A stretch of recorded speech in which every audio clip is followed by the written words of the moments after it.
میرے عزیزو، خداوند بھلا ہے اور اس کی شفقت ابدی ہے اور اس کی وفاداری پشت رہتی ہے، اور میری دلی دعا ہے کہ خداوند کی وفاداری آپ کے ساتھ ہمیشہ رہے اور آپ بھی اس کے ساتھ وفادار رہیں۔ اور جب ہم اس دنیا میں سے گزرتے ہیں تو مختلف تعلیمات سنتے ہیں، اور پھر ضرور ہے کہ ہم ان تعلیمات کا انالیسس کر سکیں تاکہ ہم پاک کلام کی جو درست تعلیم ہے اس کو فالو کر سکیں۔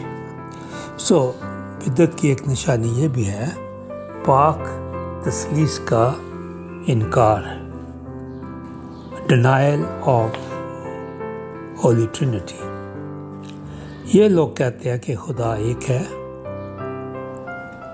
اگر تثلیث کی تعلیم دی جائے تو اس کا مطلب یہ ہے کہ 3 خدا ہیں، اور ان کا یہ بھی دعویٰ ہے کہ بائبل مقدس میں تثلیث کا لفظ موجود نہیں ہے اور نہ ہی اس کا ذکر ہے۔ یہ تعلیم لوگوں نے خود بنائی ہے۔